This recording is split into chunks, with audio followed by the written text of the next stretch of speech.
excellent duel. À ton avis, ça s'est joué où exactement en votre faveur, quelque part en troisième période?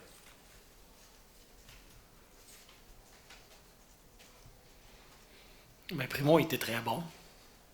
Je pense que lorsque tu as un gardien qui est hot de même, ça peut créer du momentum. On a commencé la troisième sur le désavantage numérique. Ça nous a donné du momentum. Puis évidemment, le but de Jack High, là, je pense que ça leur a fait mal tout de suite après qu'il ait marqué. Donc, je ne peux pas mettre le doigt sur une séquence. C'est plus des événements. Donc, mais je pense que ça commence avec le goaler. Salut. Tu as parlé du but de Florian Xhekaj. Il y a eu plus de questions dans les derniers jours de la pénalité qu'il y avait eu en fin de match et de la façon dont il allait rebondir. Lui-même était fâché d'avoir pris cette pénalité-là ce soir. De voir un gars jeune comme lui rebondir comme il l'a fait, puis je parle pas juste de son but, là, mais comment tu évalues sa performance? Il était excellent. La ligne à Dunn nous avait donné du trouble, le deuxième match. Ce soir, je l'ai matché pas mal contre 55 l'autre bord, puis il a fait un boulot exceptionnel. Il était bon dans la mise au jeu. Évidemment, il a marqué un gros but, mais c'est au-delà de ça, là, c'était sa présence, ses mises en échec, ses lectures défensives. Il n'arrête pas de nous surprendre. Mais en fait, je ne devrais plus être surpris, mais il continue à élever son jeu à chaque occasion, donc c'est impressionnant.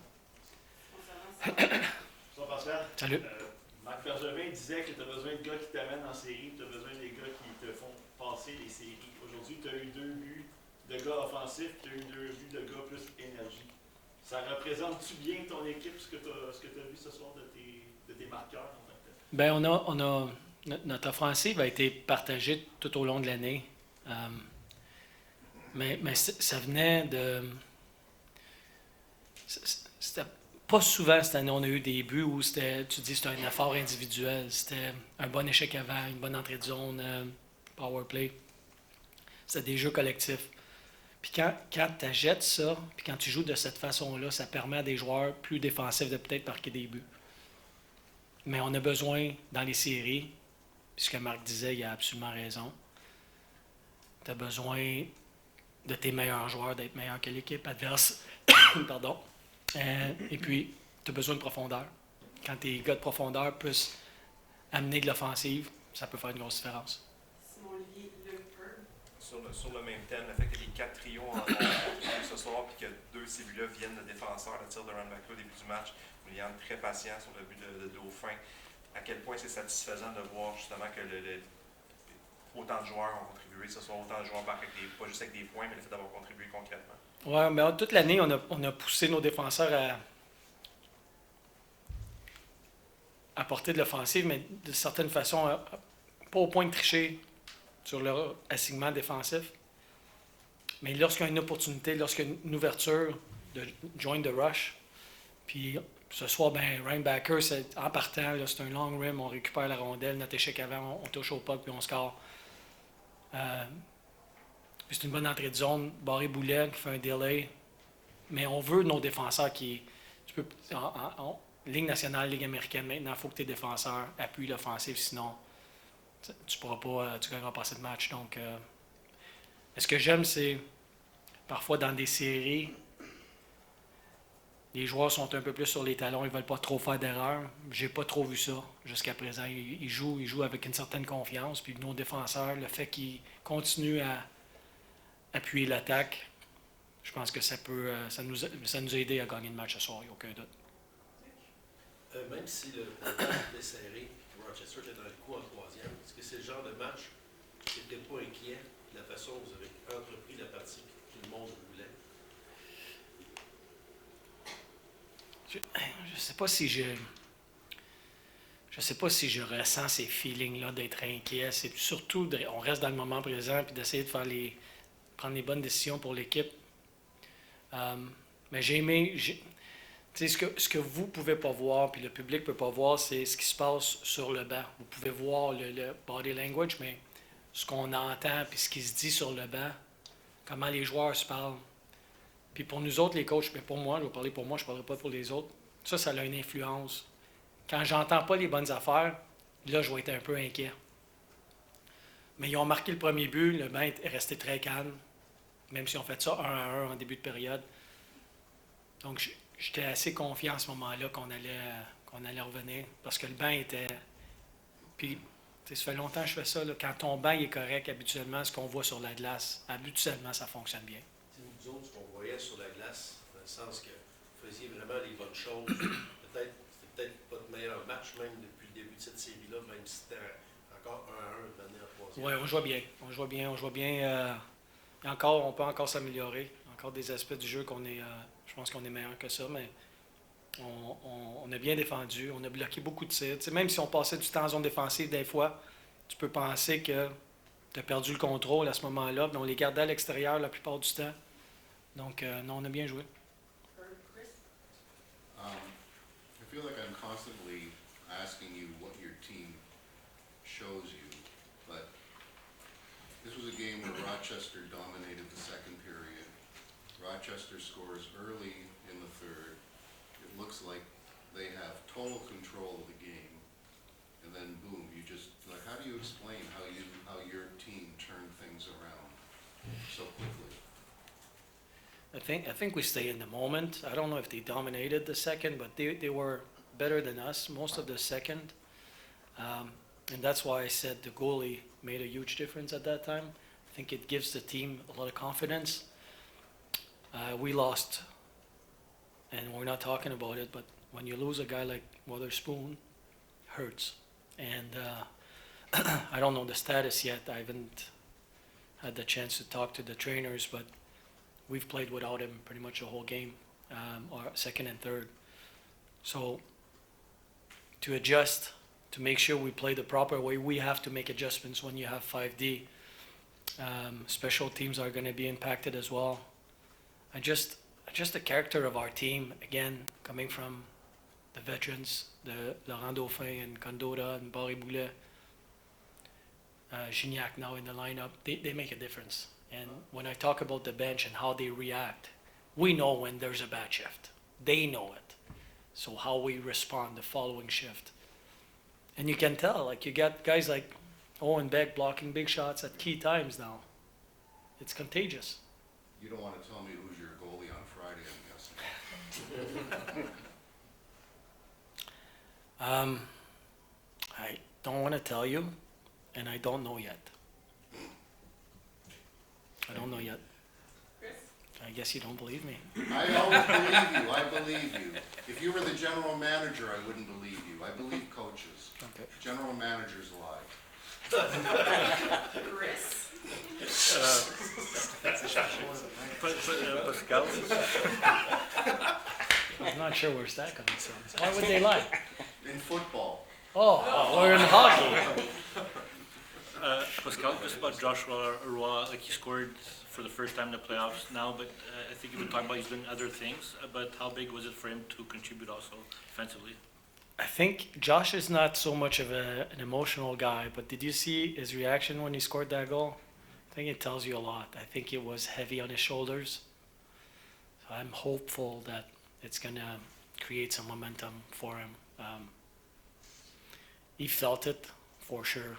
And it's not how you do it. It's getting the job done. And he scored that goal. Not necessarily a pretty one, but it doesn't matter. We're in the playoffs, and he was there in front of the net. So I'm hopeful that it's going to create some momentum for him and make him feel a little bit more relaxed, if it makes sense. Those offensive guys, it's all confidence, and you need to feel confident with the puck and making plays and, the vision that he has. And I've seen him, like even we win a face-off, he's got a lane to the net, and he doesn't shoot it. That's before the goal. In season, it's bar in. Right? So I'm hopeful that goal is going to help him just play hockey now. Ces derniers intervenants, Dave, Marc-Antoine?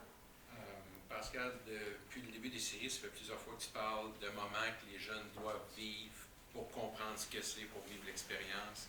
On a commencé la deuxième période à 5 défenseurs, Tyler est parti, la deuxième période est peut-être un peu plus tough. Ça fait-tu partie de ces moments-là, une deuxième période comme celle-là?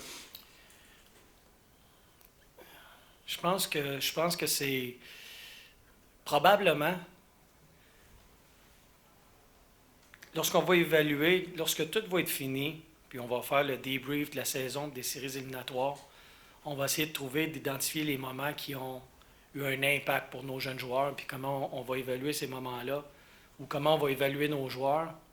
Probablement, oui, que c'est un moment important où, tu sais, on perd notre plus vieux à défense. On a Reinbacker, on a Mailloux, on a Engstrom, même Trudeau qui n'est pas si vieux que ça. Ils sont obligés de prendre la relève dans un match important où on doit gagner ce match-là. On le savait, on devait gagner ce match-là. Donc, je pense que ça, c'est des moments importants pour ces jeunes-là. Puis surtout Reinbacker qui n'a pas joué beaucoup cette année. Donc, ça nous a forcé à être un peu plus créatifs aussi en arrière du banc. Parce qu'on avait perdu un gars qui log vingtaine de minutes par match. Là. Pascal, tu as parlé du banc qui envoyait les bons signaux, puis de rester quand même en contrôle aussi dans une situation où le match est serré. Mais à partir du moment où Xhekaj a marqué son but, est-ce que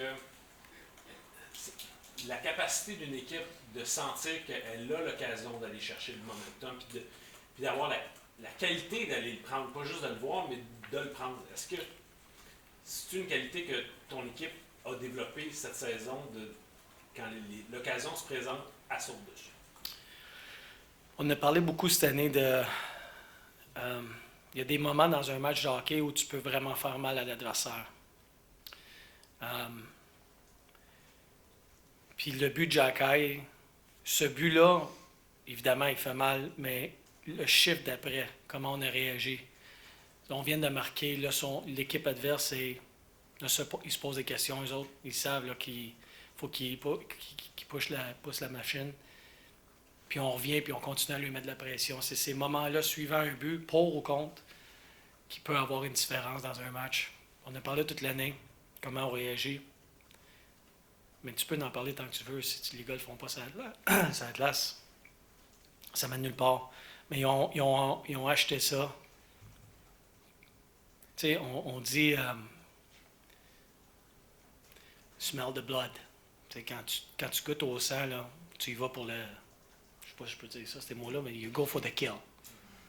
C'est comme ça qu'on pense comme équipe. Tu sais, quand on se fait écorcher un peu, je sens mon banc, on se fait marquer contre, là, sont agressifs. Puis souvent, cette année, on s'est fait marquer, puis tout de suite après, on revenait pour marquer un but.